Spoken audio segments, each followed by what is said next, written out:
panel, but this is 5 minutes until we get things kicking off. Thank you.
testing.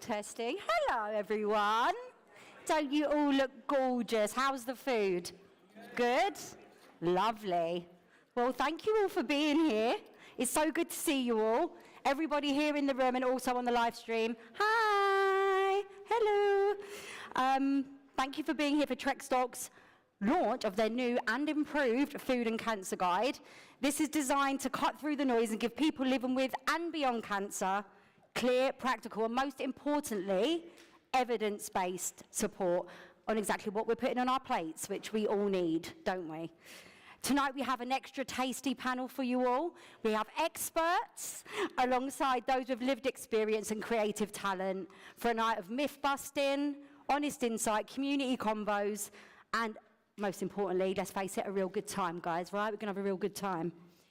Before we meet our panelists, myself and the guys at Trekstock would love to say a massive thank you to our sponsors, Chugai Pharma and Astellas, as well as our incredible partner on the Food and Cancer Guide, Macmillan Cancer Support.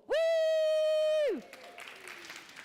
Also love to say thank you to the guys at Samsung and their amazing team for hosting us tonight. Isn't this space epic? Very, very nice. We love.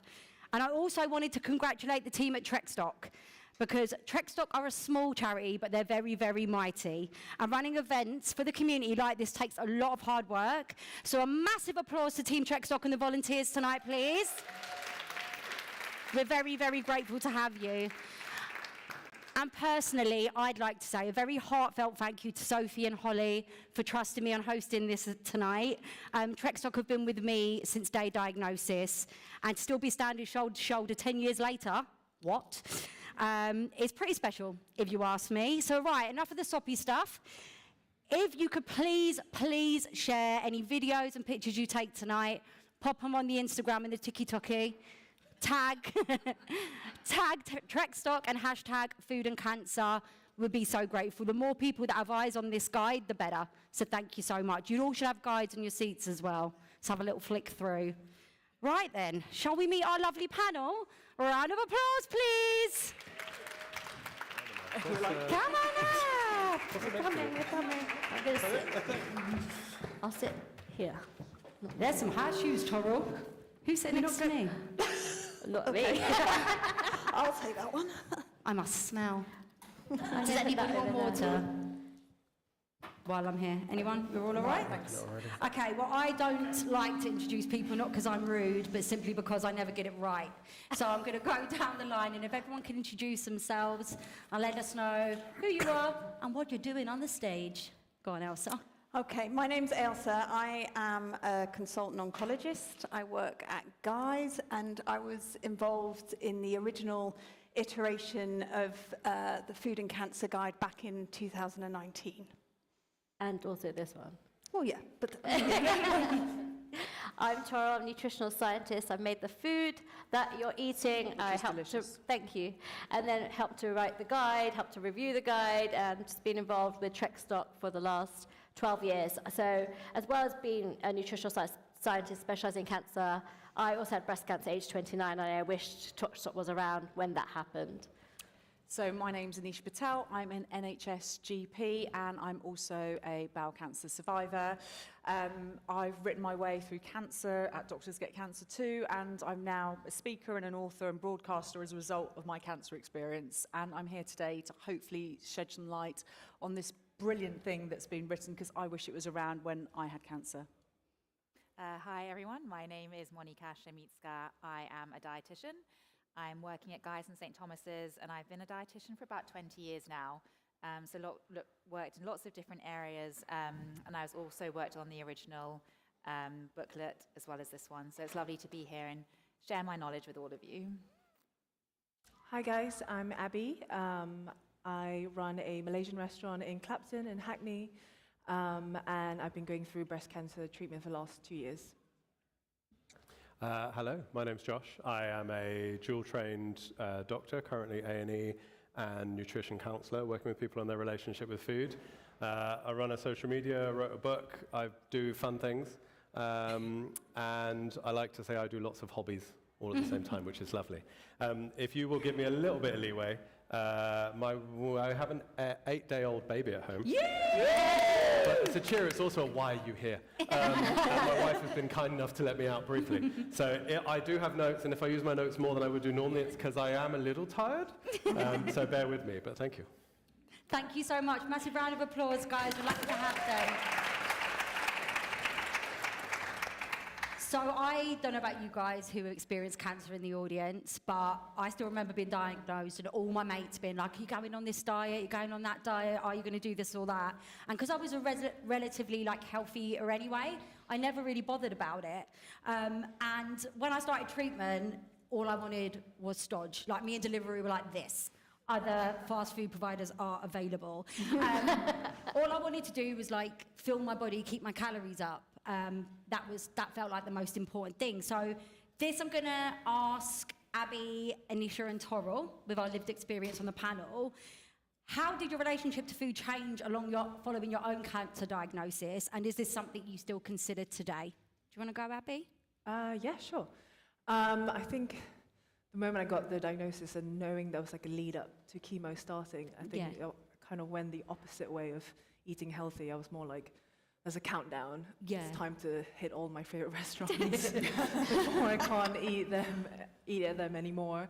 And then as the treatment started, it was definitely a trial and error in terms of, I thought what I had prepared were very balanced, healthy meals, in preparation from coming back from treatment. And I think the first few meals I prepared, I threw them all up, not realizing what I could and couldn't have.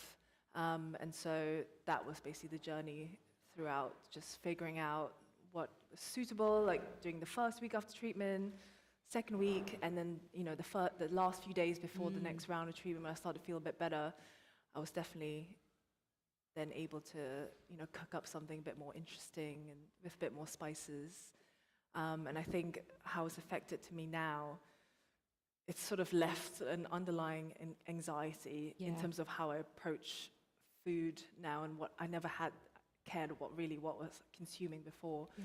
And now it's, definitely, I feel this, whatever I consume, I'm just, kind of scared of almost. I think so many people in this room will relate to that. It's a minefield, right? All of this information that we get told what's right, what's wrong, what's safe, what's moderation. So, I think that's a great point of view. Thank you for sharing that, my loves. What have you got to add, my friends? Well, do you know, food was a massive part of my childhood. I came from a Gujarati family. We were vegetarian in the week, but food was very much part of community, and everything was centered around that. And so my parents would try and heal me with food. My husband, who's a bowel cancer specialist, would try and obviously heal me with medicine. And so I was constantly in this world where I wanted to do the best by me. But it's not so easy, is it? So when people are saying you need to eat healthy in chemo, you need to be having all these green smoothies, you need to be eating, Christ knows, green papaya or whatever it is, actually, the reality is that I wouldn't get out for bed for a week. And if I ate a rich tea and Rice Krispies, which is what I wanted to eat in that 1 week of where I was just laying low, then that's what I had to eat. I just had to get through it. And then as the 3-week cycle continued, I would really then try and make an effort. But did write this down, because actually food for me has been a massive thing with the whole cancer diagnosis. And I've not really shared it much, and I share a lot, obviously. Yep. But, for me, after my diagnosis, as a doctor, the biggest thing was losing control. And unfortunately, food was where I tried to regain control. And I became rigid and fearful and almost obsessive about eating. And that was really, really difficult. And therefore, I then tried to control my family. So if I saw a bacon sandwich, because obviously red processed meat, bowel cancer, I literally would have palpitations. And my son wanted a bacon sandwich for his birthday. And I had to really go through a lot of therapy to work my way through that. So that was really difficult. So I think we have to just be really careful about the noise around food and cancer patients, which is why I've read this, and it is brilliant, because, it's empathetic. It gives you that space to go, actually, if you don't want to eat all the stuff that we're meant to be eating. And the other problem I had was my bowel surgery. I had a stoma. Yeah. I told Josh earlier, after my first stop to remove the cancer, I had a stoma, and that next day I had a green smoothie because I just wanted something healthy. I'd been on a low fibre diet, and obviously I was in pain the next night.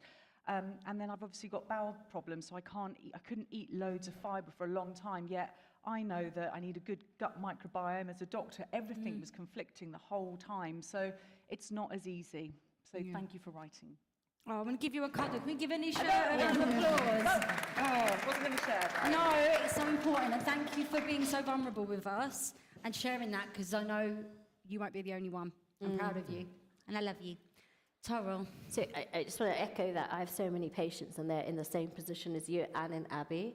So I was diagnosed with breast cancer when I was 29, but I'm very different to probably the other two, because I was just finishing my master's in nutritional medicine, specializing in cancer. So I felt like I had a lot of knowledge. I was very lean. I was doing a lot of triathlons. So my diet was pretty on point to what the World Cancer Research Funds say now, but almost 20 years ago. So I think I'm quite different. I think that having had breast cancer again, had reoccurrences, I think I am a little bit more, I'm a lot more relaxed. Okay.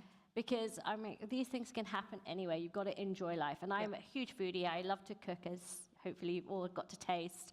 And so for me, it was really about combining, like, food is my passion, it's my healing. When I had my last surgery, when I had cancer the second time round in 2018, I couldn't really lift a pan, but my cousin was there, my mum was there, and so basically when my mum came out, I gave her the Ottolenghi simple book. I was like, can you cook these things? I've marked the pages for you.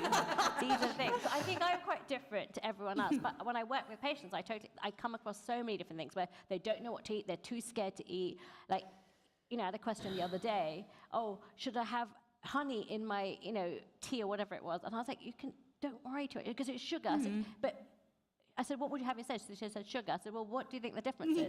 So there's so many myths and there's so much confusion. So this is what we wanted the guide to clear up. And especially with young people diagnosed under the age of 40s and like me in my 40s now, oh my goodness. But it is scary because you're getting a diagnosis in a life stage where you're going out, you're being sociable, you're going out for meals, you're probably going to have a pint every now and then. And it's so terrifying because every time you look up whether it's safe to, there's so much conflicting information. So like this food and cancer guide, knowing that it's evidence-based is just chef's kiss, because we really do need that support to help our own health anxieties, right? Ailsa and Monika, hi my loves.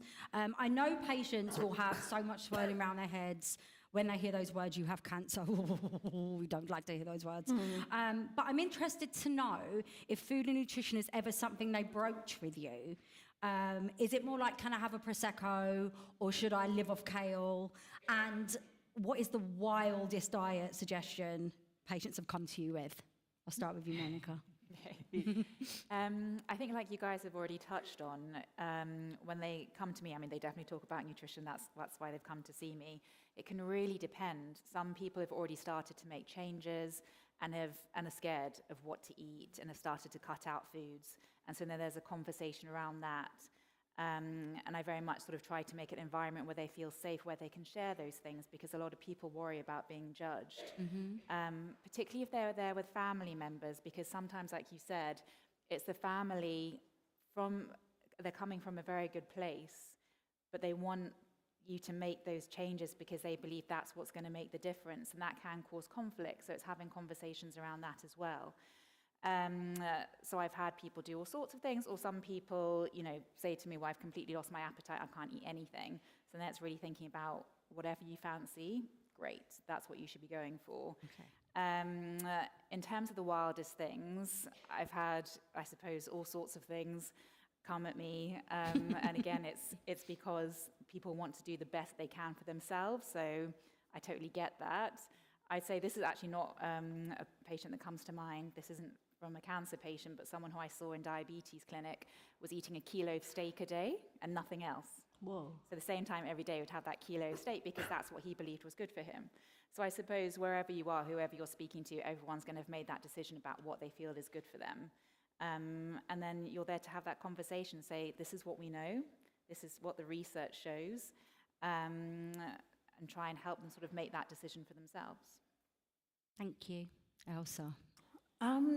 I do get asked a lot, and I try to take a non-judgmental, just step back and explore what their knowledge is, if I have the time.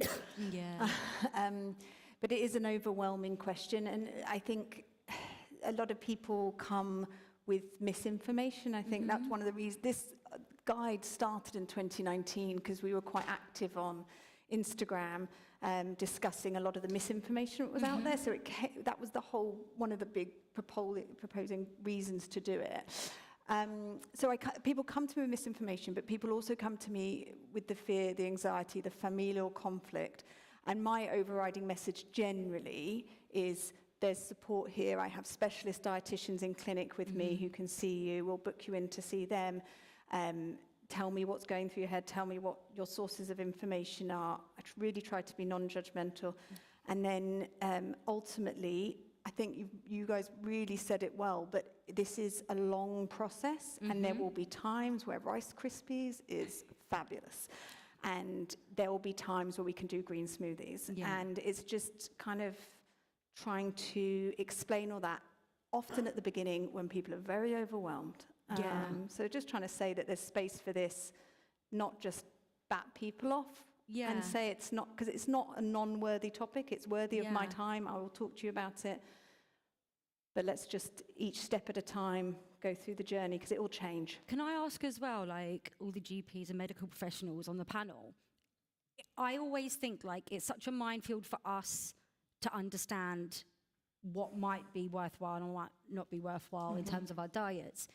What resources do you guys have to help you advise? Because obviously I'm not sure like what training you guys have, what you go through, but if we find it a minefield, how do you guys find what you go and hold on to and go, this is worthwhile? It's minimal, but I think we also have to remember that doctors are patients too. Yeah. My wife's a physio, and I tend to use this as a bit of an example, and people are like, why don't you get trained in nutrition?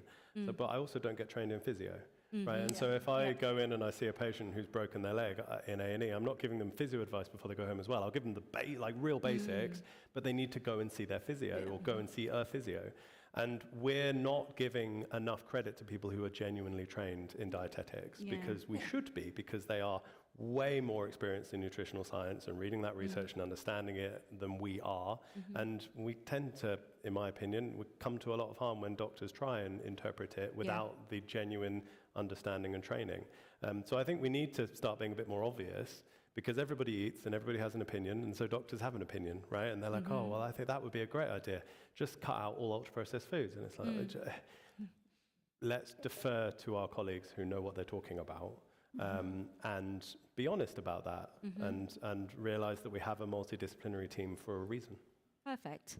Please, can I just say thank you for that? That's music to my ears. And that's why I went and did a nutritional science master's deliberately, right? Because I'm like, this is not, I still can't hold my own, because dietetic degree is way more fancy and better. But at least there's some understanding now, right, from my side, where I'm not just getting this because of my own research. That's not enough with this stuff. And I think I want to say, Lauren, is that patients are really vulnerable going through cancer and cancer treatment. So when you go to your doctor, you hang on their every word. And so actually we've got to be really careful with what we're saying. And I'm always talking to my colleagues about, actually, if you don't know, signpost or ask them to find somewhere or go to a charity to where they can find things. Because I tell you what, even as a doctor, I looked up, can sugar cause cancer in those dark hours, because I was petrified, because I'm also getting fed through my algorithm all those horrid misinformation, disinformation sound bites. Yeah. And I'm now questioning myself, even as a doctor, what's doing it to everyone else? Yeah. It's only a degree, we're not that special. Again, though, really. I think it's good to hear as well, especially for any patients in the room, or even if you haven't experienced cancer, you'll advocate for your health at some point, being able to have that confidence to go in and see your GP, who you know is pressed for time. Maybe you are super confused and nervous, and actually just being able to say, do you know what, I'd really love to be referred to a nutritionist or a dietitian to help me with this, because, you know. But for any of the doctors or GPs or consultants who are out there watching maybe live stream or, live, there are a couple of really good resources which have actual courses for doctors. So World Cancer Research Fund has a 10-module course about nutrition and cancer. So it's a free course. You can just go and have a look. NutriTank is the other organisation started by, were medical students, but now they're qualified. And that used to be free, but sadly there's a small charge now where there's loads and loads and loads of education webinars in lots of specialist, or not just nutrition, but mostly nutrition linked. Amazing. So those are there for healthcare professionals to go and learn more about. So there are some resources. Can you access it if you're not a healthcare professional? Some of it, yeah. Yeah, I some mean, of you the just have ones- to put your email address in and see. Some of the ones run by non-doctors you can, and I would, don't care what I am, I would always advocate the ones that aren't doctors. Okay. The ones that are run by nutritionists and dietitians that run these things, because the World Cancer Fund is good. Yeah. But and NutriTank, I'll give them some credit. I've met them; they're lovely people. But also, I don't want us to defer to doctors all the time, right? Because Yeah. there are some really good people who are running great nutritional science courses, and it just depends what level you want to reach. Okay. Well, thank you. That was very informative, guys. Thanks. That kind of answered my own question. Sorry, it wasn't yours, guys. Now, I know we've kind of touched on it already, but I really want to get onto food and cancer risk, if I may. When I was beating myself up after my diagnosis, my gorgeous oncologist, and I don't know if she's here, but she was on the list. I'm not sure if she made it after clinic. But she was amazing. And she said, listen, you haven't caused your own cancer. Like, stop beating yourself up. But then I look at the likes of, like, my darling Dame Deb, who was a vegetarian, marathon runner, who got bowel cancer, and it hits different. It's, like, really conflicting. So I'm seeing a lot of headlines about generational food divides, the fact that the younger cohort, you know, we're all living off oat milks and avocado toast, and our parents were meat and two veg, you know. So with the rising rates in younger cancer diagnosis, which is scary, I think we can all agree, I'd love to hear your thoughts on that generational diet and cancer risk. Anisha, can I go to you first with that one? Yeah.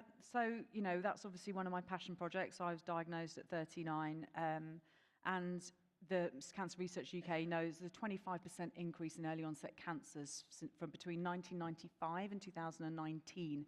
And that includes colorectal, so bowel, lung, breast, head and neck. We're seeing it across a lot of cancers and some gynae cancers as well. But I think it's really difficult. So I'm involved with one of the biggest studies looking at early onset bowel cancer, hoping to be translatable to other cancers, funded by the wonderful Bowel Babe Fund partly as well. And we've got £20 million. We're working globally to work out why there's this global rise in early onset bowel cancer. And if we can work it out for that, we might be able to work it out for other things. And the one thing I want to say, which is related to nutrition, is that it is going to be multifactorial. So no one is going to sit there and go, it is ultra-processed food. As much as a lot of people keep banging that drum, we know in bowel cancer, for example, people often say on the TV, oh, that's the reason why everyone's getting bowel cancer, and have pictures of people that look like me with pizza and beer around it. The BBC did that recently, and it's so offensive. But the only thing that ultra-processed food for bowel cancer is it causes an increased risk of bowel polyps, not bowel cancers, and sometimes they can go on. So I think it's going to be multifactorial. We're looking at things like the gut microbiome. We know there's a bacteria in the gut that increases your risk of bowel cancer found. It's going to be microplastics. It's going to be environmental. We're looking at all those things, but it's going to be lots of things. And I think that's really important. And it's been important for me to accept as well, because like you, I'm picking apart my life going, oh, was it that thing that I had? Yeah. So I think, you know, but sorry, Toral. Oh, sorry. And I mean, I'm really adding to what you're saying about it being multifactorial, but we also have to remember that, you know, 20, 30 years ago, we were still thinking that cancer was very much a genetic disease, and it's actually not a purely genetic disease. There's definitely change that happened to your, you know, the cells and the DNA, but it's not necessarily a fully genetic disease. And our lifestyles have changed so much. So, as particularly in this 30-year period, when you think about, I remember when supermarkets shut on a Saturday, it shows how old I am, on Saturday at 6 p.m, that was it. Until Monday morning, you were, you know, apart from the corner shop, there were no shops open. So lifestyles have changed. The environmental pollution's changed, you know, the microplastic, everything that Nisha said. But we have to remember that's about epigenetics. Epigenetics means that diet and lifestyle can switch your genes on and off. And that's where things are changing, and that's where we have so much to learn. And someone like me, I've got a familial risk of breast cancer. I don't have any of the known genes, but my mum had breast cancer, my mum's sisters had breast cancer, my cousins, you know, and things like that. So, but we don't have any of the known genes, but there's definitely the people that have had the breast cancer are not living in the countries where necessarily my mum was born. So is that vitamin D? Is it just the food? Is it stress? There's so many different things. But I do think that as younger people, maybe we're more health conscious in some ways, but I think in other ways we have to think about not just what we're eating, but how we're eating. Yeah. We're eating on the move, we're grazing, we're snacking, we're not just all sitting on a table and eating, and we're watching TV. So we're not eating with other people even half the time. We're eating by ourselves. And that's not just people who live alone, it's just people eat in their households when they want to eat. When they want to eat. So I think that's also changed. So I'd be interested to see more research to see what happens next. And there's so much for us to learn. Josh, do you have anything to add with that? I think just something that helped me put it into context was changing it from young people eat badly, right? The whole, they just eat this and that's the problem. And into understanding that a lot of this is a birth cohort effect. So it's not just young people are getting cancer, it's people born after 1990 are having high rates of cancer at all stages of their life. So it's not just as 20-somethings or 30-somethings, it's at the age of 50, it's also higher than the previous generation at the age of 50. So this isn't you're doing something wrong when you're young. It's not young people are eating all the avocado toast, although that just means they can't buy a house. That's the But it's more that this is something from birth. This is epigenetics probably plays a huge factor around all that environmental stuff from birth and the way that we're doing our lives that is going to be really hard to pin down. And nobody has been able to confidently say exactly what it is yet. I'm really intrigued by some of the antibiotic stuff because that seems genuinely really plausible around are we using antibiotics more in childhood because of the impact that has on the gut. But we haven't been able to link that yet either. But there's definitely not been anything that's come out in terms of going, this is it. So it's important to be aware of. But I don't think it should necessarily translate to, well, we have to do this, we have to do that. We have to be fearful of the fact we're this age now. It would be like telling someone, in my mind, well, you're tall, therefore you've got a higher risk of cancer. It's like they are, Which is they've true, just got more cells. Right? So you can't be shorter, and you can't change the fact you were born after 1990. That doesn't mean we should ignore everything, but it's also just understanding it with a bit more context. Okay, so what I've taken from that, guys, is you're fine to drink oat milk and eat avocado toast. Yes. Yeah? Unless you want to buy a house. Love that. Right, who am I coming to? Abby. This is for you, my darling. Now, Abby, as Abby mentioned, is an incredible chef who was diagnosed with breast cancer, has been through breast cancer treatment, which I'm sure you will all agree is a very unique place to come from. We know a lot of the breast cancer chemos and treatments go to war with our taste buds. I vividly remember spitting out a cup of tea on chemo 5 because it tasted like paper. How I knew what paper tastes like, I don't know, but it tasted like paper. Abby said on Instagram, as my taste left and pain in my mouth got worse, can relate, horrible stuff. What I ate had to change so drastically. The pleasure of eating for texture, eating for joy, eating for life came to a grinding halt, which is very horrible, babes, and I know a lot of us can relate to that moment. As a chef, as a culinary wizard, could you please talk to us about how you managed your side effects with your culinary flair, because you talked about loads of the trial and errors, but you probably have a lot more knowledge around flavours and different types of food than most of us in the audience when we were going through it. So I'd love to hear what you found worked for you and if you had any advice for people who were struggling. Oh, okay. I mean, I guess this is very applicable to my personal taste in that moment in time. But yeah, it was a lot of trial and error. I basically almost got it down to crossing over cuisines, being like, let's try Japanese today and let's see how this is gonna, work for me, which I found was very good. Especially I wanted a lot of cold sort of dishes. So things like cold soba noodles were really good, and really cold, nice dipping sauces made of dashi and soy, at least provided some lift in my mouth. And then what was really good was Vietnamese food as well, lots of pho's, beef broths, which was really nourishing as well, with nice sort of soft flat rice noodles. And then Chinese cuisine as well. This is what I kept exploring further into, with a lot of steamed sort of dishes, because I found I couldn't really have a lot of roasted or, I don't know, overly caramelized foods. Yeah, because I imagine that felt quite burny or it just didn't work out. And because of, you also have a lot of time, because you're pretty much asleep for most of the time. I found like rice cooker meals really helpful in terms of just having like the rice base, maybe some chicken, ginger, spring onion, chicken stock, and then like some shaoxing wine and soy, and then that could just turn on, be ready in like half an hour. Because that's And what just- you need, right? Did just you lo- do any batch cooking? Did you like make stuff and freeze it, or because? Because we'll take it. We'll come round. Sounded great. Salivating. We haven't eaten yet.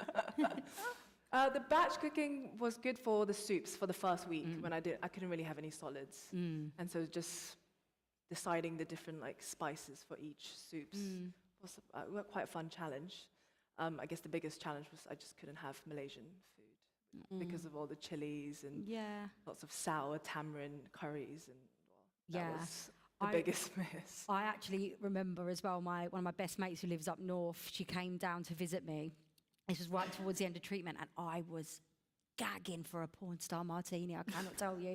I was like, right, and we went up, what's the big place in Bishopsgate? The big Sushi Samba. Sushi Samba.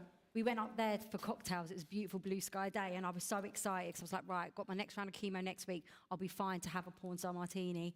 The way that passion fruit burnt my mouth, I honestly could have cried because I was just like, why? Now my porn star martini, why is it taken from you? But what I love, though, is you don't often hear about people who are going through treatment experimenting and like getting to enjoy food. And I think having that kind of guidance about trying things and different recipes, maybe, that's something we need to see more of, especially. You need to find some joy somewhere. Yeah. I mean, I did try a laksa at some point, and that was a disaster. Yeah, game over. Yeah, that was the worst decision. And how about now? Like, has your taste returned to what it was? Is it back? It's come back, but it's just very sensitive to. I find a lot of things, either very salty, very sweet, and it's now a new sort of diet because I'm now trying to handle the side effects from the hormone blockers. Oh yeah, the joy. So the side effects from Keeps that giving. is it's a whole different. Yeah. It's a new challenge from the chemo side effects, basically. See, I think it's a beautiful thing, but also must be really hard as a chef that you have that kind of, same with you, Toral, like as a nutritionist, like having that culinary wisdom to be able to kind of have a bit more knowledge around food combinations, what will work, what won't. But then also that horrible thing of it's your joy and now things have changed. But yeah, really, I think point of views like yours are invaluable. So thank you so much for sharing, my love. Okay, let's talk microbiome, baby. Ooh, getting sexy. So it feels like over the last couple of years, talking microbiome, officially joined the group chat, as if from nowhere. So I'd love to get the tea from all of you guys, specifically Anisha, Toral, Monika, Ailsa, and Josh. Could or does our gut bacteria hold a magic key to managing everything from our mood to being our first line of defense against diseases such as cancer? Like, how powerful is this? I'm going to start at this end. Okay. I think I would love to say yes, but I think I'm too long in the tooth to think where there's ever going to be a silver bullet for cancer. Cancer is a multifactorial, multi-causal, multiple diseases in one. So there's never going to be a one cure-all, one fix-all, or one causal. But do I think it's important? Yes. And do I think it's finally getting the press it deserves? Yes. And is it a very exciting field of research? Yes. Do we have all the answers? No. But should we, if we enjoy eating kimchi, kefir, should we eat them? Yeah, why not? They're not going to do any harm. I mean, that's my general view on nutrition in general. Is if you enjoy these things and you can fit them in a diet, why not? It's not going to do any harm. I'm very open-minded to trying anything that's not going to do any harm. But do I think it's the be-all and the end-all? Probably not. But I think it's very exciting. Okay, lovely. Toral? So firstly, we had some pages on some of gut microbiome, but we had to cut them from the booklet. So we are going to create with Trextor a special PDF at some point with the cut stuff and some new stuff. But as a nutritionist and integrative kind of oncology practitioner and somebody who's passionate about food, I think the gut microbiomes we're learning not just every year, we're learning every month. And I think we're mapping the microbiome. We're starting to understand. Anisha touched on the fact that there are some bacteria in your gut which are kind of pro-causing tumors, and there's some which are beneficial, like Akkermansia, which can help reduce your risk. Also, the kind of metabolites as well, depending what food you're eating, the fiber. I'm going to disagree with you. I think fermented foods are great because they contain natural probiotics, and I think that our diversity of food has actually decreased in modern days. So most people are not even eating seasonally, and I eat very much for the seasons. But if you're eating this, you could eat the same 8 to 10 vegetables all year round and not really know anything. So then your microbiome is not going to be quite as diverse. And what we know is that the more diverse your gut microbiome, the more efficacy, more efficiency there is with your chemotherapy, your immunotherapy, even with radiotherapy. And for me, that's the really exciting bit. Like, what can we do to help people survive and thrive and actually maybe have fewer side effects? So I think it's a space that we're learning so much about still. Yeah, and so I'll come at it from my GP hat. So, we've all got these trillions of bacteria in our gut, and we need to feed them well and look after them by having a really wide as we can, diverse diet. We know ultra-processed foods can, affect the gut microbiome. But from my point of view, if you've got a gut microbiome that you're feeding with fiber and that you're eating a diverse range of products, it will probably support your overall health. Yeah. So we know there's a gut-skin axis, so we know how the state of your gut is, and if there's an imbalance, you might see it in your skin, you might see it in your mental health. We know that if you've got an imbalance, that is pro-inflammatory, and potentially in bowel cancer, that is something that they're looking at as well. And like you said, the response to treatment, we know that your gut microbiome can affect the way you absorb nutrients, your digestion, and the way that you process energy and carry weight. So there's so many things, and I think we need to keep a really open mind and just encourage people to make small, simple, consistent changes, because I actually think there's so much out there about this, and shoving it in people's faces makes it feel quite overwhelming. It's the pressure that people feel. And actually, we don't have to buy expensive products to feed our gut microbiome, and that's really important to me for my patients. Monika, can I ask as well? So in terms of microbiome, is it one size fits all? Is like most of the things that we can eat are going to benefit everybody, or is there a way that people can find out more about their own microbiome and what's going on? For it to be more individual, that's hopefully going to happen at some point, but we're not there yet. So there is lots of research coming out in this area, and there's nothing definitive yet, unfortunately. But it definitely shows that there's sort of promising things about the benefits of the prevention of cancer, but also then how you respond to treatment, and possibly the side effects as well of treatment, if we can sort of help sort of manipulate how we respond to that. We don't know yet exactly how it will be different for every single person, but that's kind of thinking about personalized nutrition and medicine, and hopefully at some point we will move towards that. But thinking globally about what we can do, it is things about eating a diverse range of foods. Particularly, we talk about eating the rainbow. So if you're eating lots of different fruit and veg that are different colors, you know that those different colors represent lots of different antioxidants and vitamins. So that's just a really nice, easy way to remember it. And whole grains. So, they're in the supermarket now, there are things like pearl barley, bulgur wheat, brown rice, all those things. Like, experiment and play with different things, because that's all going to feed your gut. But it's not just about food, and I think it's really important to say it's your lifestyle. So it's great to eat well, but also thinking about what your sleep is like. Can you optimize that? Getting out in nature has been shown to help your microbiome. Stress management, thinking, can you do things more mindfully, or how can you help yourself with managing that stress? So there are lots of different things you can do to really sort of improve the health of your gut. Including exercise as well, like really key one too. Exactly. I was going to say that stuff. Genuinely. It's just, I know we're on a food talk, right? But, and food obviously can have a direct impact on our microbiome. Of course it is, because it's literally right there. But the amount of other stuff that is super important. Like, if you're not sleeping, it doesn't matter how many whole grains you're eating, right? Like, Yeah. you're not sleeping, your bowel is not going to be Your functioning the way that you want microbiome's to. not going to be looking very good at the moment, It's is it, temporary. May? It's a It's temporary. temporary. If I cluster feed at the same time as the baby, does that work? But yeah, so it's the other stuff, right? And I would just encourage people to just reinforce the personalized nutrition microbiome stuff is super problematic in my brain. Okay. If it gets there, super exciting, great. And the rich will get healthier because they'll be the only ones that will be able to have all of their stuff tested. So maybe not great. But anybody that's selling you a personalized nutrition plan for your microbiome at the moment has probably already blocked me on Instagram or is about to because it's not evidence-based. And that's not sexy to say. It's really sexy to be like, get your test, send your poo off, eat a blue muffin, and do all of the stuff and wear a continued glucose monitor for fun, and be fearful of foods that apparently personalized-wise are not for you. Not evidence-based. It's not there at all. So it would be lovely, but just remember that the stuff that we know is to be true, the diversity, the other stuff, the fruit and veg, the fiber, is all great. And you don't need to know what your genetics is for that stuff to be real and valid, and much cheaper than paying somebody else to tell you something that isn't accurate. That's amazing. We just haven't mapped that yet. And and also if you see people's advice of certain companies, it's very similar.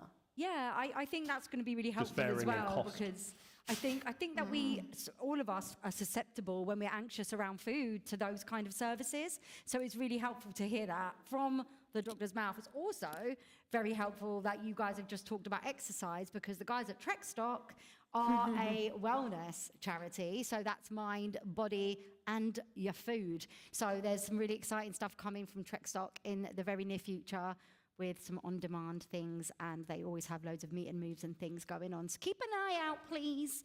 I've got a question for Toral, but first of all, can we get a massive round of applause for Toral for the food? Our nutritional guru.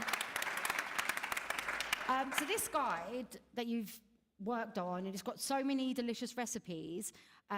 You got to sample these earlier, and I'm just curious about how you brought them to life, the culinary alchemy behind it all. Like, does turmeric and black pepper have a secret handshake that like unlocks cancer fighting powers? Josh is going red. He's falling off his chair. The steam's going to come out soon.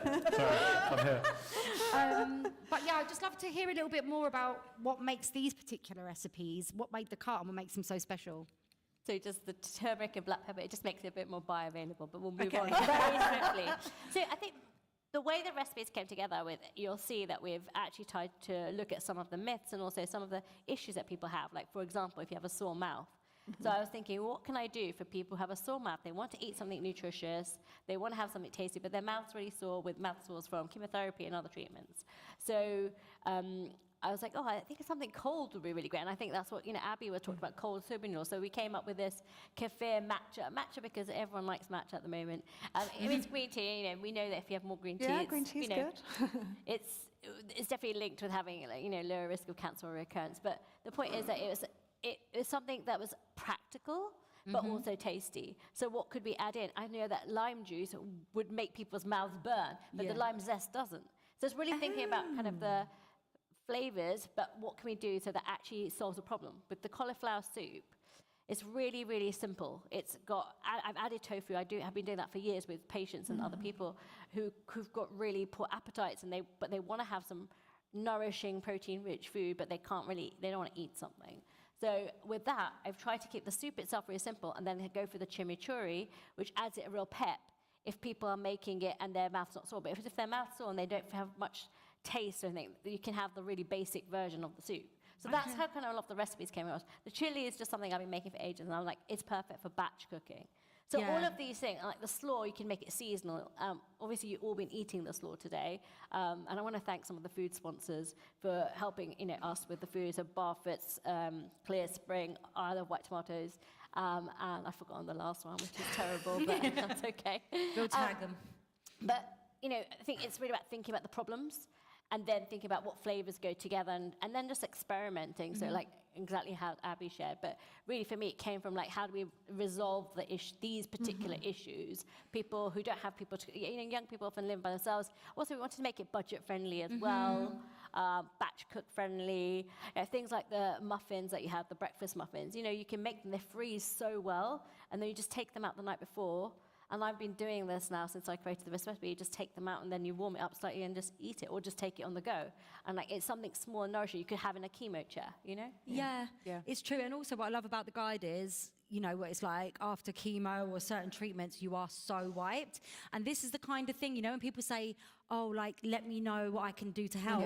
Hand them the guide and say, make me some of these things. Thank you very much. That's exactly what I was thinking. Yeah. Brilliant. And that's why we kind of made it like relatively easy and simple as well. Yeah, I think that's a great idea. Just a great idea. send, and also there's an online link. You'll see it on the website now to it, and you could download the PDF. So if you do want to share it with anyone else that you know who's going through cancer or about to go through treatment or just think would enjoy the food, please do share it on. So, right, we're very, very close to Q&A time now. So get your questions ready. I'll be very disappointed if no one puts their hand up. Yes. You can pick. We will pick them. Pick people, go on. The look. You'll get the look. And yeah, look, we've got amazing panelists. I'm sure you've got loads of questions. But first, I have a question for all of you. Bum, bum, bum. No pressure, but if we gave you all a magical megaphone that you could reach every single person on planet Earth, you had just 30 seconds, what nutritional wisdom would you want to leave them with? Josh, I'm coming to you first. Oh, I thought I was going last. Okay, I'll start off. Food isn't medicine.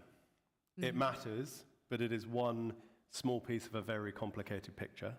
And most of what determines whether you get cancer or not, or whether it comes back, is genuinely out of your control. I love that you said that. I know it sounds scary, because I want you to hear that as freedom, though, because it's not your fault you got sick. If that's true, a microwave lasagna isn't going to kill you either. An ultra-processed food label is not a useful way to make decisions about your life. A fortified plant milk is not the same as a donut. And treating them as if they are causes harm when there should be none. Eat what nourishes you, eat what brings you joy. Stop letting anyone else use food to make you feel like you failed. Your relationship with food matters.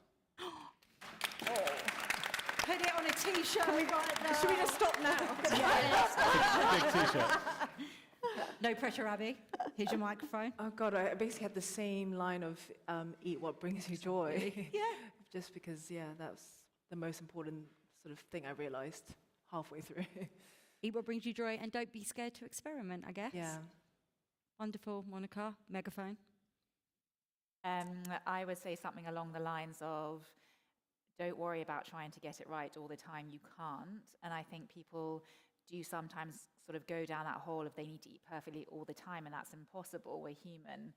We often talk about the 80-20 rule. If you're getting it right 80% of the time, don't worry about it 20% of the time.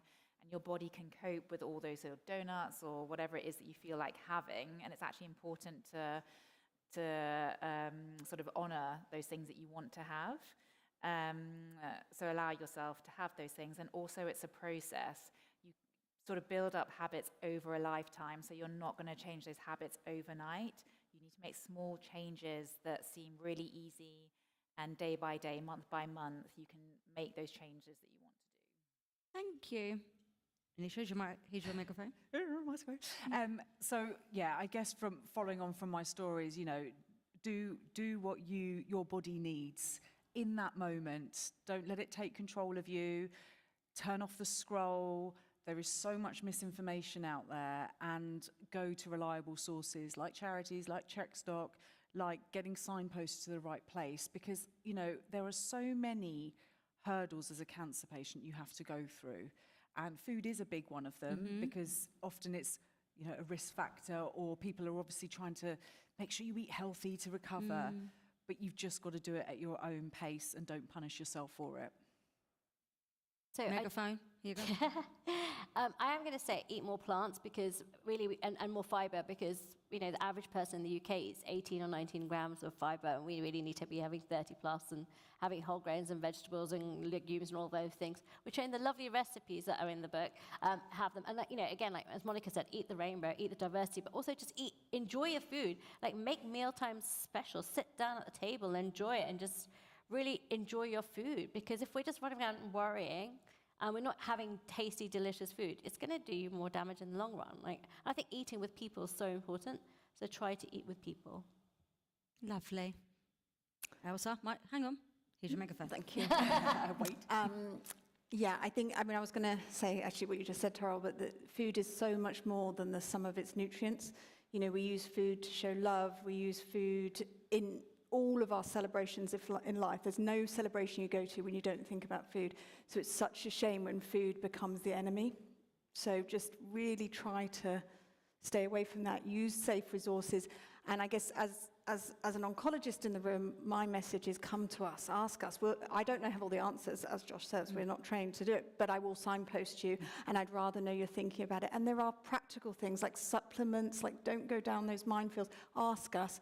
We can check that there's no interactions between your supplements and your medications. You know, we can keep things safe. And I really hope these days that people are less judgmental about dietary choices and more open-minded and will have that conversation with you, or at least signpost you to someone lovely like Monika who will have that conversation with you. I love that. Please remember, guys, no shame, no shame. No Ask shame. questions. No judgment, no shame. No judgment. Okay, guys. Now you get to ask our lovely panel any questions. And if you're tuning in on the live stream, do send your questions and we'll aim to get to yours as well. So there is a roving mic. So hands up, guys. Oh, there's going to be slapped bottoms. There we go. Thank you for all your information. It was really enlightening to have a panel of such, you know, diverse people who can talk about it and have experienced it firsthand. I was going to ask a question, well, where's your recipes? Because I know you've got a few there. Did you mention they were going to be somewhere else as well, recipes? Oh, they are going to be on the website. So if you go to Trekstock, in their resources section, so trekstock.com, resources, there'll be the food and cancer there. You can click on it, you can download it, you can share it on. Awesome, thank you. I was going to mention weight gain, menopause, cancer, weight gain. How do you battle that one? I mean, the diet, cut out the sugar completely. Of course, it's all what you said about, like, you're miserable enough. Every now and again, you're going to fall face into some chocolate, you know. Mm-hmm. I mean, would you eat chocolate? Do you not eat chocolate? Do you try and have something worthy all the time? How do you get rid of your menopause misery weight when you've got no energy to get out of bed? Any suggestions? It's really hard. I know I've had hormone treatment from cancer, and I do understand. I have also put on weight, and it changes the whole body identity anyway, having cancer, particularly if you've had any type of surgery, because some of it's visible, some of it's not visible. But I think the weight gain, menopause, and I'm sure some of you can share, but I think it's very difficult. But I think that there are different things that you can do. So, but at the same time, you need to also self-care, right? So for me, I will have chocolate every day, dark chocolate every single day, because I love it. And it's actually high in magnesium, and actually fiber too. But, you know, it's about, again, like what Monika was saying, 80-20. So I will try and, I've had a really busy few weeks. So having that meals prep, which I know are nutritious, protein-rich, fiber-rich, that's really important, because then instead of me just being, oh my God, I'm too tired and I'm just going to have toast, if I've got that meal ready in my fridge or freezer or wherever it is, then I can just eat that. Yes, I was obviously so busy cooking this food, I didn't have time to cook my own food. And then I realized Sunday Toral had made loads of food and put it in the fridge, so I just ate that food. So I think it's about thinking about it. And like, yeah, I know different people think different supplements, but one supplement which we know is beneficial is omega-3, and it doesn't interact with anything. And so that kind of thing, you know, just having that kind of anti-inflammatory, but also the mindfulness, like, it's not just the food, is it? It's all the other things that you can do. Like, if you're not sleeping well, then what do you need to do to sleep? So for me, I'm going to tell you, I did not sleep for the last, since the last cancer, so 5 years. And now I've tweaked a few things, including some of my hormones, and I'm sleeping better. So I think it's about also getting support and not just suffering on your own. I was going to say, sorry, you know, that's so much to sort of balance and to have to work through, that I wonder, actually speaking to someone on an individual basis where they can go through what you're eating, look at your diet, look at your different sort of lifestyle patterns, and then with you put together a plan that will hopefully help. But I would say that weight loss is incredibly difficult. And I think particularly now on social media, with the rise of weight loss drugs, it's incredibly difficult to see people almost disappearing in front of our eyes and doing it very quickly. Whereas in reality, it's very difficult to lose weight and it's a slow process. And I think people sort of beat themselves up about that because the number on the scales isn't going down quickly enough. Whereas we know if it's a gradual trend downwards, we're much more likely to keep it off, but it does require patience and it's not sort of social media worthy either. But I would definitely say it's about reaching out for some support for one-to-one as well. Can I just briefly approach this from a weight neutral perspective as well, because that's what I do. I completely honour the fact that you asked that question and the feelings behind why you're asking it as well. I would just really gently, if I can, push back slightly on why. Not to answer now, but just in terms of you are healthy in the sense of you have come through cancer and treatment and you are healthier and you have survived that. And the world will tell you that your body size is the most important thing now for your health, for your identity, for how you feel. And that is valid in the sense that you wake up feeling a certain way because you live in a world that tells you you should feel a certain way based on how you look. But the stuff that you would need to do to thin yourself is not always going to be particularly healthy or good for your mental health or physical health. And our body size is an outcome, it's not a behavior. And we often look at it as a behavior, as something, well, what do I need to do? What have I done? We would need an hour to talk about that stuff, but just a slightly different perspective to think about. Very much for your input. Can I also just add to that as well? Because I love what you've just said there, Josh. Like, it means the world to hear that, because I don't think there's anyone in this room who's been through treatment that recognises their body afterwards.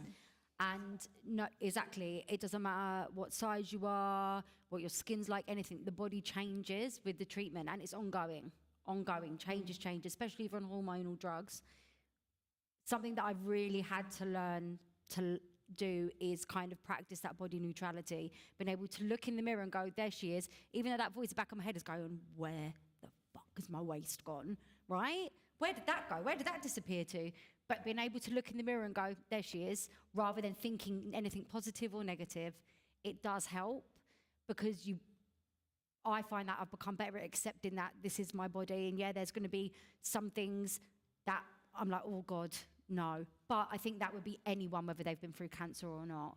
So, like Josh said, I think just be really gentle with yourself and just kind of practice that neutrality and be like, you're right, girl. Oh. Thanks, bro. Right, who's going to put their hand up for me? There we go. Hi. Hello. So my question is around some of these new checkpoint inhibitors that have come about. So I see patients and they've, have a cancer diagnosis. I'm a physiotherapist, by the way. And I see them for exercise, when they get their diagnosis, they've made all these healthy changes to their diet, they're exercising through their chemotherapy, etc. And then when they finish all of that, they get put on a checkpoint inhibitor. And the one that's coming up quite a lot with my patients is that I probably will say it wrong, but I think it's called abemaciclib.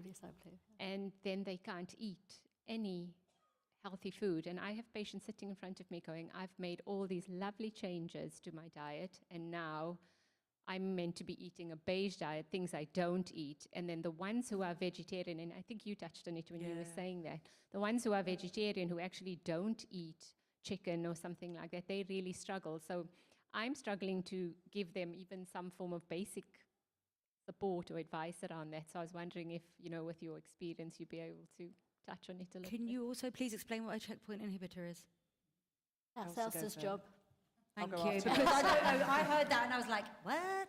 So it's that's the kind of umbrella name for the kind of immunotherapy drugs. So that they're basically waking up your immune system so that they can identify the tumour sites. Okay.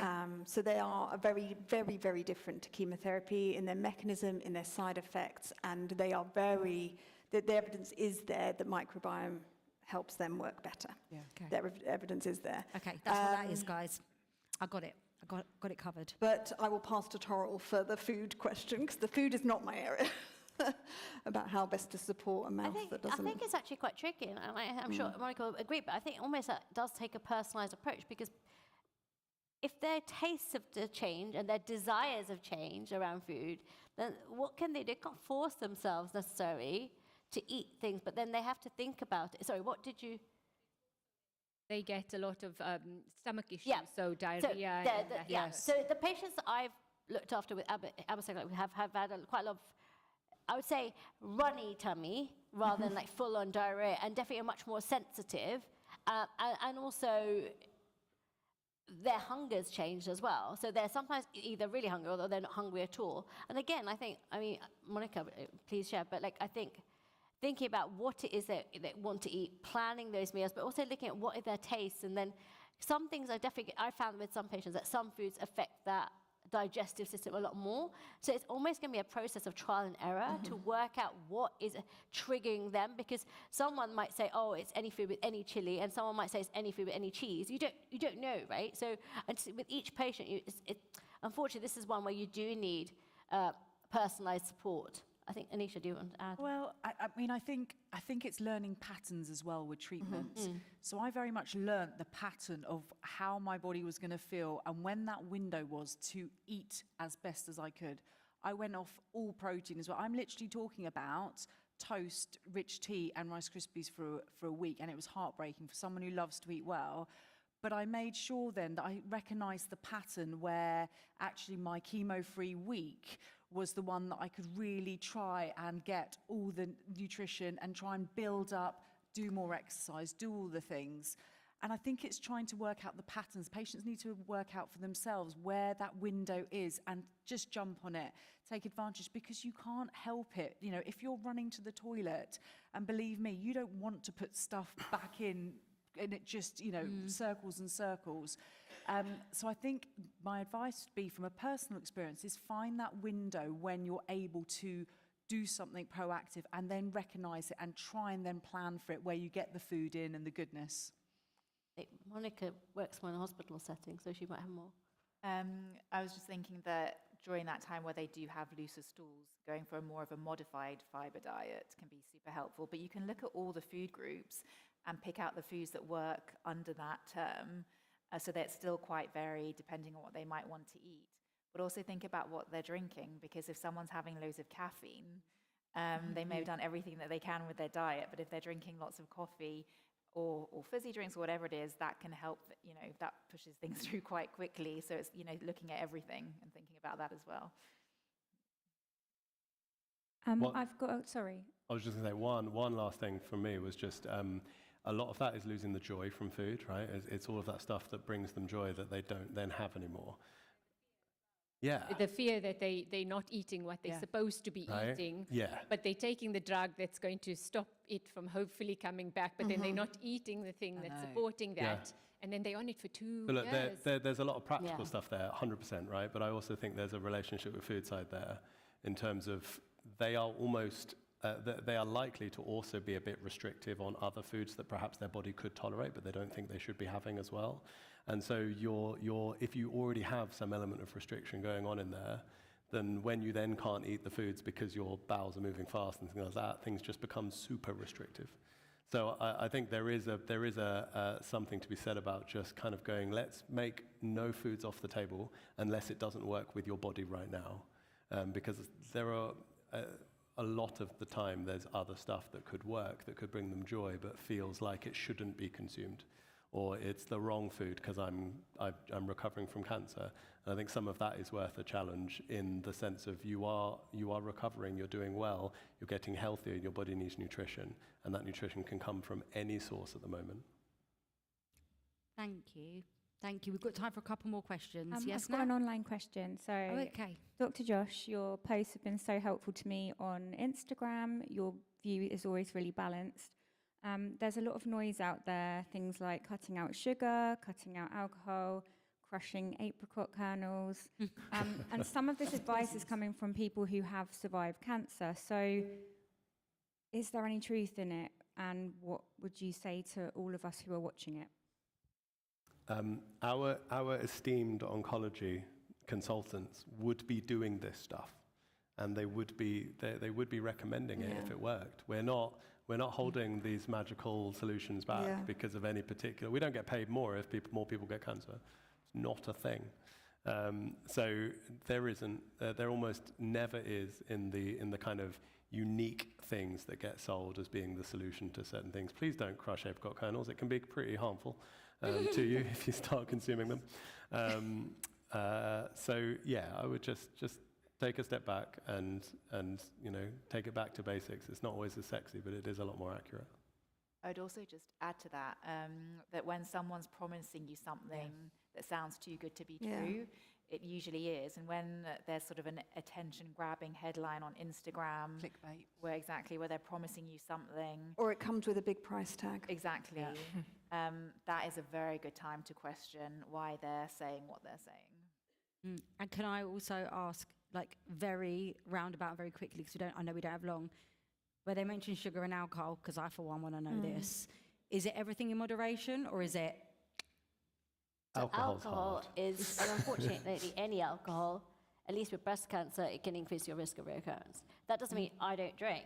I just choose when to drink. It's a personal risk assessment. It's a personal, Okay. And when and how, and I think that, obviously, if you're, first of all, the NHS guidelines, anyway, you should not be drinking more than 3 days a week anyway. So if you're then thinking about you've had cancer, do you want to reduce that to reduce your risk? But then you also have to then think about, well, and like food is celebration in the UK, like a glass of wine or a glass of whatever is celebration too. So we have to also think about that too. So it's kind of like if you're going on your mate's hen do and you're going to have a few drinks, enjoy yourself, just don't sit and have a bottle of wine on the sofa every night. Yeah. Fine. That's sensible advice regardless of cancer. Yeah, I think that's fairly good But advice also, for life. alcohol aside, Yeah. when you take food out of your diet, when you restrict it, your brain doesn't know why you're doing it. It sees restriction, and that food will come back at some point. And that food will feel harder. It will feel much harder to moderate in the future. You'll probably end up doing something that you label as a binge in the future around those foods. You won't be able to keep them in the house. You'll only buy small packets of crisps because you can't trust yourself for the big ones. There's fear, there's lack of joy, there's lack of trust. All that stuff really matters. And that's not good for your stress. That's not good for your sleep. That's not good for your social interaction around other people because you can't go to that restaurant because they have those kind of foods. This stuff is really important. So sugar should be in your life. Yeah. Yeah, Just don't live off. your dentist can email me, but sugar should be in your life. It's just figuring out how that works, but it should be there so you can moderate it. But you can't moderate from a place of fear. It's not going to happen. Okay, I love that answer. Thank you. And then I think we've got time for one more. Oh, there we go. Hi, Sean. I was diagnosed with lymphoma back in 2016. I was a self-employed personal trainer, competitive powerlifter, so I ate for performance, and obviously treks are very much about movement, strength, getting moving, getting running, any sort of movement that you can manage. What would you say to someone who wanted to balance their performance in the gym on a run with their treatment and what is needed for their recovery? I'm a big fan. I'm a big fan of exercise through treatment. It's as important as food. It's good for the mood. It's good for your muscle mass because you lose a lot of muscle mass on treatment. It's good for everything. So movement is important, and it's just about finding the movements that suits you. And it's very similar to the Rice Krispies story. There'll be parts of your journey where movement will feel natural and you'll be able to do it, and there'll be parts of your journey where you won't, and it should not put extra pressure on. But in general, one of the reasons I love Trek Stock is I do think movement is really important, and I think traditionally we were told when you're ill you rest, and actually that's really not true. If your body needs rest, listen to it, rest, obviously. But on those good weeks when you're coming back up, get out there, get in nature, see your friends, be sociable, eat well, do all the good things to nourish your body so that I can give you some toxins again. And that movement can be anything. I think for some people, the idea of hitting the gym is an absolute nightmare, whether they're sort of feeling well or not. So just finding a way that you can move your body that you enjoy, and particularly if you were coming from a place before where maybe you were doing a lot of training, not sort of getting annoyed with yourself, not being able to jump straight back into that, but sort of taking your time, building it back up, listening to your body, and just sort of being patient with it as well. I think it's really important to listen to your body, because again, it's that desire, and I can hear it in you as well, and I had it as well. I wanted to be active, I wanted to exercise when I could, but that awful week of chemo was, even if I'd got downstairs was my movement, or to the end of my road. But actually on the weeks that I could, I would go to the gym. But the one thing I say is, because you lose muscle mass and you do feel more fatigued easily, the risk of injury is so much higher. And I know, and that's something just to bear in mind as well. And then following up on that, if you're losing muscle mass, please eat more protein. That's how you can maintain your muscle mass. So hopefully now we're answering your question, because I think that was your question, how do you balance performance? So you have to train, like for me, like, you know, my lifting, I do heavy weightlifting, but I couldn't necessarily, because my body just didn't perform that way, and Tom, who's over here, helped rehab me. But like, I think what we need to think about is then, are you then having enough protein? If you are starting, you know, want to maintain your muscle mass, are you having sufficient protein? And a lot of people aren't having sufficient protein, especially if they're not hungry, because you're physically just not eating that much food. So things like having the cauliflower soup, you know, it's really light on your tummy, but it's got loads of protein. Thinking about it in that way and trying to get in for that kind of protein and that fiber in every meal, that will help to fuel your performance and get you stronger and lifting heavier again. Yeah, and also, guys, like for those of us who aren't like big burly people like our Sean here, just remembering as well, like movement is movement. Movement is a walk. It's a full body stretch. It doesn't have to look like a planned workout. I think just as long as you're not sedentary, it's really important. Like, so yeah. And just like there's Monika to help with the food, there is people in the cancer centres to help with the movement. So we have cancer specialist physios, and you know, you can ask to be referred to them during treatment to help support you. So again, it's another thing to, you know, and TrekStock obviously have their amazing resources. So just speak up and get support. Obviously for you as a PT, you had probably had the support, but for a lot of people, might be new to movement, but it's really helpful. Just ask for the resources. If they're there, they'll give them to you. And I would actually say exercise is more important than food, even as a nutritionist, because I think that we've actually got clinical studies now, like the Challenge Trial that came out, that showed that a structured exercise program where you're doing resistance training is actually really more beneficial to reducing the risk of reoccurrence. So I think, please, exercise. There'll be a lot around prehab and rehab of TrekStock in the future, so keep your eyes peeled. We've got one more question. I believe it was over here. Thank you, guys. I'm a dietitian working at UCLH, and I'm quite recently moved into pediatric oncology and hematology. And it's something you mentioned, Anisha, about control.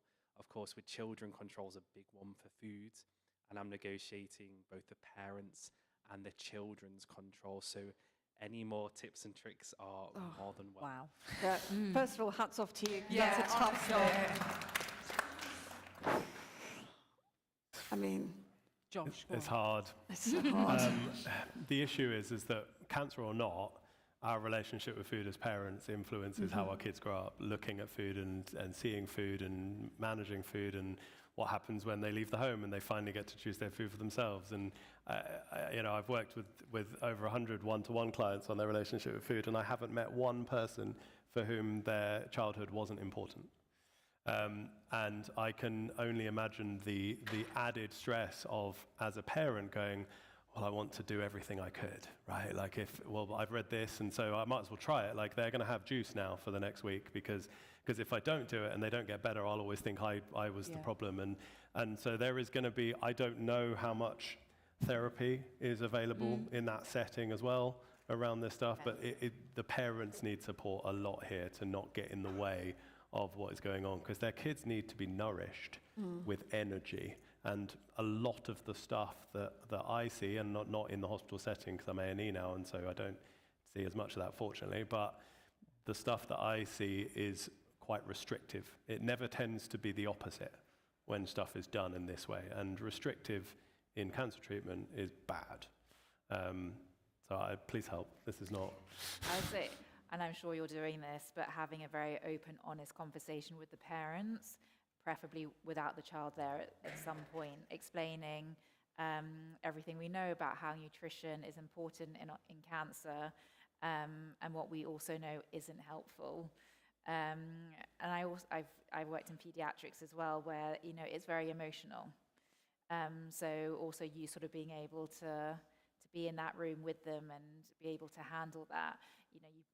Training is also really helpful for you to be able to do that, because you're holding so much for them, and they see the doctors and they talk about the medicine and the chemotherapy and the treatment plan, and then they come to you. And sometimes I think that's when the emotions really start to come out. And I think for me, with the loss of control thing, my husband actually used to then give me choice. And it sounds really basic. And there were times where I was like, I don't want any of this. And poor bloke's just gone out and made or bought whatever. But actually, the days when that I actually had that choice, sometimes I was like, actually, I will go and have that. I said no an hour ago. I know I said no an hour ago. And actually, it might not be the parent's choice. There might be 3 things that one's more healthier than that. But actually, whatever that child chooses, it's for that child to try and take back a little bit of that control, because it's gone. Mm-hmm. I love that. That's a Has good that been point. helpful? Amazing. Right, guys, time flies when you're having fun. I just want to thank all of our panelists up here tonight. Can we get a massive round of applause, please, for Dr. Josh, Dr. Anisha, Chef Abby, Toral, Dr. Ailsa, and Monika. Thank you so much for your generous insights and your advice. Thank you so, so much.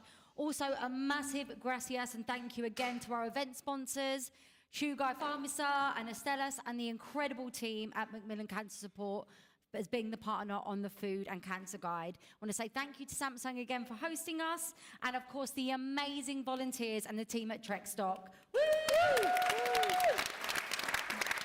Just to say again, you all have guides on your seats. Please do take them away. The resources also available online. Just head to trekstock.com and look at the resources. Download it, share it, please. The more eyes we have on this, the more people that Trekstock can support. And also, we do have a tap to donate station on the sign-in table on your way out. I know it's a Cosy Lives, but the more money... It is true. It is a Cosy Lives, guys. But if you could forego a coffee tomorrow morning and actually donate something to Trek Stock, it means that they're able to make massive leaps on how they reach people and who they're able to reach. So thank you so much again. Travel safe. It's still light out, all right? And we'll see you very, very soon. Thank you. I think there's still some food left, so please help yourself. Oh, yeah, and help yourself set any more food and drinks that are left out. Please, help yourself. So just really quickly, a massive, massive thank you to Lauren. Give her a massive thank you. You're amazing. You're so welcome. I love you all. Thank you. Yeah, let's get a nice picky. That was good, wasn't it?